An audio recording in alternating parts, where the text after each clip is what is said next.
नए साल पर हुआ तबाही से आगाज। जापान में आया महाभूकंप।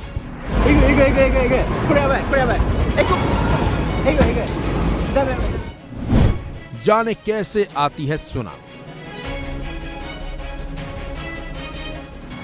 जापान एक बार फिर भीषण भूकंप से दहल गया। हालात इतने खराब हो गए कि भूकंप प्रभावित प्रांत में समुद्र का जलस्तर डेंजर लेवल पर पहुंच गया और लोगों को घर तक खाली करने के आदेश जारी कर दिए गए। जापान के इशिकावा प्रांत के नोटो में 7.5 तीव्रता का शक्तिशाली भूकंप आया। इसके बाद ही इशिकावा में सुनामी की चेतावनी भी जारी कर दी गई। भूकंप के झटके जापान की राजधानी टोक्यो और कांटो क्षेत्र में महसूस किए गए। जापानी सार्वजनिक प्रसारक NHK ने सुनामी की चेतावनी के बाद 5 मीटर तक की लहरों की आशंका की वजह से लोगों से तटीय क्षेत्र को छोड़ने और इमारतों के ऊपर या फिर ऊंची जगहों पर जाने का अनुरोध भी कर दिया।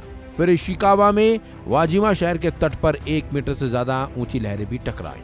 सुनामी के यामागाटा प्रांतों पर भी पहुंचने की आशंका है।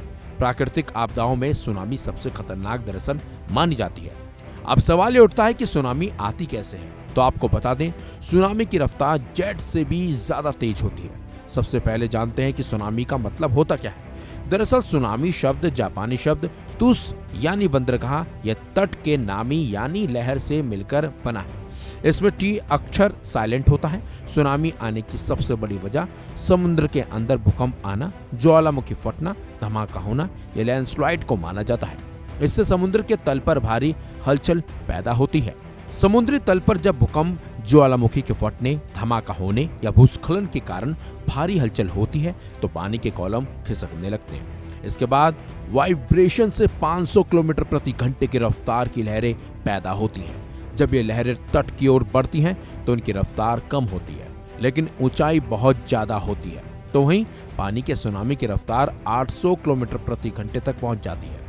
कभी कभार तो महज एक दिन के अंदर सुनामी पूरा महासागर पार कर लेती है। वहीं जमीन या कम पानी में ये रफ्तार 23 से 45 किलोमीटर प्रति घंटे तक रहती है।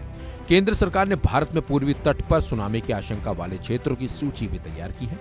इसमें पुरी, काकीनाडा, मछलीपत्तनम, निजामपत्तनम, वेलापल्लीम, चेन्नई, कुड्डालोर, पुडुचेरी, रामेश्वरम, अलपुझा, चावरा और कोच्चि शामिल है। रिकॉर्ड बताते हैं कि भारत में सुनामी से प्रभावित इलाकों को हर बार बड़ा झटका लगा। ये सुनामी हिंद महासागर में आई थी। भारत में दर्ज की गई सबसे तेज सुनामी की लहरें 17.30 मीटर की ऊंचाई तक पहुंच गई थी। 26 दिसंबर 2004 को आई इस सुनामी का सबसे ज्यादा असर चेन्नई में देखा भी गया था। तब सिर्फ भारत में ही 18,000 से ज्यादा लोगों की जान तक चली गई थी। इसके अलावा इस सुनामी का असर केरल, तमिलनाडु, आंध्र प्रदेश, पुडुचेरी, ओडिशा में भी देखा गया था। फिलहाल इस खबर में बस इतना ही। अपडेट्स के लिए बने रहिए वन इंडिया के साथ।